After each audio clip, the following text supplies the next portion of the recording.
Hey guys, I'm back with another review. This week, I decided to review Secret Empire 5. Now, if you've been following me over on the Comics and More Show podcast, you'll know that I have nothing but love and respect for Nick Spencer and what he's been doing with Captain America. Okay, that's a lie. I actually think that it's a muddled mess. And this issue in particular, really, there's something that happens in it that I just don't know what to do with.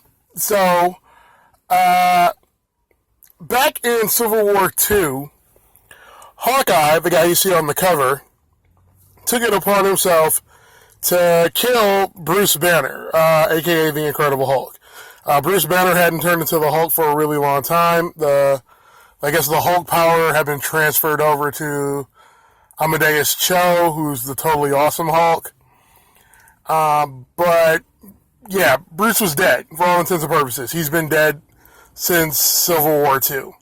However, spoilers if you haven't read this issue, but I don't care. I really want to get to the point of this. I don't even really feel like going through this issue because, I'll hit some stuff that I didn't like about it, but there's one thing in particular I really didn't like about it. Let me just skip to the end here. That's right. Captain America has had Bruce Banner prisoner this whole entire time, meaning that he never died. So wrap your head around that. Bruce Banner, one of the main story beats of the ridiculous and pointless Civil War II was that the Hulk was taken off the table. But now he's back, I guess. This crossover has been an unmitigated nightmare for me to read. It's been a nightmare to try and keep up with. Each issue seems to let me down more and more. I'll admit that I did start to enjoy Nick Spencer's run on Captain America. Everything leading up to Secret Empire, at least in that book, seemed quite enjoyable. And it was a pleasant surprise. Like, I was expecting to hate every single page of it. And I didn't. I actually found myself enjoying it quite a bit. This, however, Secret Empire, however, I have not been enjoying at all. Part of the reason for that is the same thing that I've always had a problem with Marvel books lately, is the artwork. This fellow, it may be a lady, it may be a dude, I don't know, Andreas Sorrentino. I've seen some people say on the internet that the artwork for the book has been stylized, and it's just the raw, realistic portrayal of the Marvel Universe that we need to tell this dark story about Captain America becoming the leader of Hydra. Well, yeah, that's great and everything. I'm glad that they think that, but when I'm looking at this, I have a hard time telling what's going on. Like, it just doesn't... I don't like it. Just like, look at the panels, like the way the panels are drawn. Like, it's just... I get that they're going for like this photorealistic style that Alex Maleev did in his Daredevil run. This artwork is very similar to Brian Michael Bendis' Daredevil run, where Alex Maleev really, one of the other saving graces of the book was the artwork. But when you look at this stuff, it's just so, like, it's not really clear what's happening most times. And it's even just from the way that the panels are set up. Like, I get that they're trying to show, like, excuse my hand, but they're trying to show the hero's hopelessness and, like, the overwhelming odds, and, like, that they're trying to show, like, it's such a chaotic mess. But it doesn't really work that well. A lot of the crossover books that I read, that I grew up on, seem to be a little bit cleaner than this. Like, the artwork was just a little cleaner.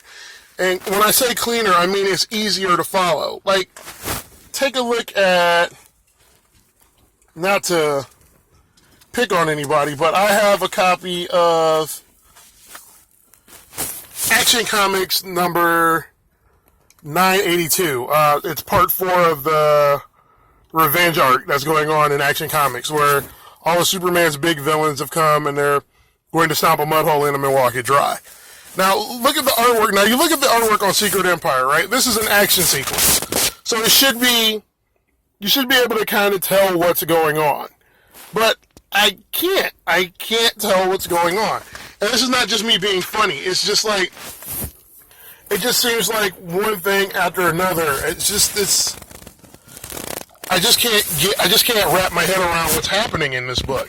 Like, it feels like the artwork is almost doing a disservice to the story. The story could be decent for all I know, but I'm not enjoying it. Now look at this now for comparison. Action Comics. I'm just gonna flip to a random fight scene in this book. Just bear with me here. I'm trying to make a point. I probably should have planned this out better, but you know, whatever. One take home, that's how I roll. Like this scene. Like you can clearly see Superman. At this point in the story, Superman has lost his eyesight. So he's trying to rely on his other senses to help him fight the Superman Revenge Squad. And you can see clearly what he's doing. You can see clearly that he's grabbing Cyborg Superman's leg and he's slamming him into Metallo and Mongol. Like, you can see what's happening there. You can see that clearly. Even on the next page, you can see Superman gets jumped from behind by Zod. Cyborg Superman gets him into full Nelson, and then they start to lay the beat down on him. And it's really easy to see. Like, you don't have to work extra hard to try and figure out what's going on in that book. But in this book, from page to page, you are left guessing who is in what scene, what's going on. Like even in this scene here where they're talking about how Captain America picked up Thor's hammer. Thor, I guess, hasn't been seen since Secret Empire 0, or Free Comic Book Day, Secret Empire. Yeah, that's where Captain America lifts up Thor's hammer. And we haven't seen him since then. We haven't seen her since then. But even this,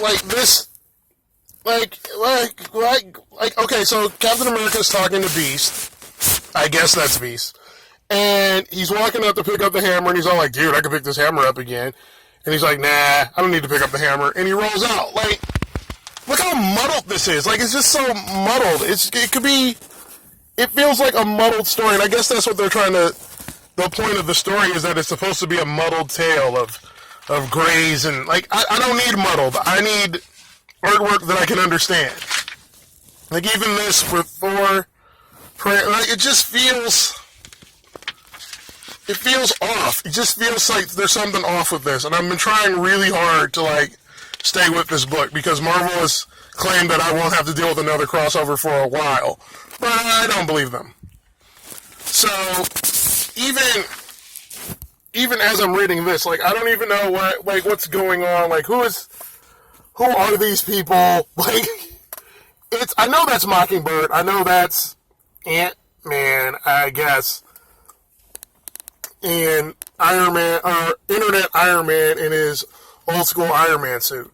But, like, now comparison. Now, this is the part that I find odd about this book. And I know I'm not even talking about plot points or what's going on, but the thing that bugs me the most is that the fill-in guy at the beginning of the book, artwork works better for me. It just works. Like, you can see what's going on. You can see who's in the panels. The colors are great, even though it still kind of has a muddy style to it, but it looks better. It just looks better. I could deal with 6 issues of this. I could find a way to enjoy 6 issues of this artwork. Like, it's just, that's the way it should look. That's the way I think the book should look. Like, just have this guy draw. I know I've said on an occasion or two that Lionel Francis Yu, who drew the issue prior to this, is one of the most puzzling comic book artists I've ever had the pleasure, and I'm using quote marks on that, of reading.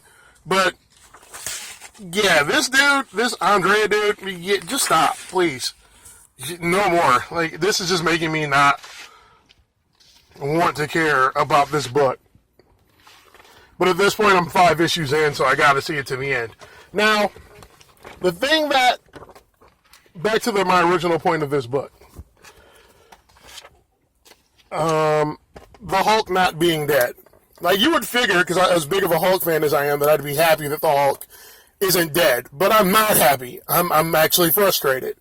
Because, again, they go through all this trouble of taking the Hulk off the board, killing him, replacing him with a She-Hulk book, or a Hulk book, and replacing him with Totally Awesome Hulk. But instead, we find out that he's not dead. And then on top of that, you can't even really tell that that's Bruce Banner. The only way that I knew it was Bruce Banner was because there was a giant picture of the Hulk in the background, and Captain America says Bruce Banner. I mean, what is that? Like, what is... Marvel, you can do better than this. You can do better than this. I'm not going to give Nick Spencer any crap on this one, because this isn't all his fault. He's trying to tell a story. It's just the artist that he got saddled with is no good. And actually, I'd rather have Mark Brooks, who did the cover of this book, draw the book.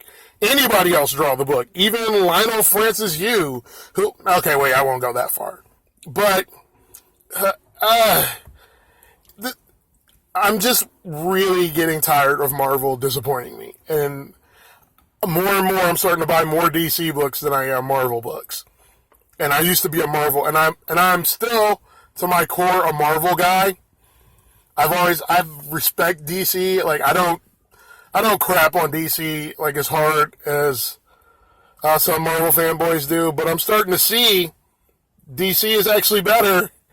They're actually doing stuff that's a lot better and a lot cleaner. Their artwork is better, and in some cases it's not better, but at least it's consistent. I recorded an episode of the Comics and More Show podcast, and we talked about Invincible and how the artwork on Invincible has always been consistent and clean and easy to read. One of the main problems with a lot of Marvel books is the artwork is always muddled and you can never really tell what's going on. And sometimes the art switches from issue to issue. Like, I'm going to do a separate video. Like, I really want to do a separate video on artwork and just how it can detract from the story. But that's a video for another day. So right now, I want to go ahead and give Old Secret Empire 5 on my rating system of 1 to 5. I'm going to give this one like a 2.5. Like, I'd throw it away if it didn't cost so much. Like, I'm not as ballsy as some guys on YouTube that'll cut up a comic book and throw it away. Maybe one day when I get a little more income. But for now, I'm just going to... when Secret Empire is over, I might be taking a break from Marvel again. So, at the end of the last video, I forgot to say, go ahead and head over to the Facebook page for the Zero Cool Podcast. Give me a follow and a like over there. Give me a subscribe and a follow and a like on YouTube at Zero Cool Gaming. I'm going to change that. Also, head over to my other podcast, the Comics and More Show podcast. You can find that on iTunes and Facebook as well. So I'm all over the place. I'll probably record another video because there's a stack of books over here that I want to discuss. But I just wanted to get this one done first because, yeah, I didn't like it at all. Thank you guys for listening and watching, and I'll talk to you again real soon.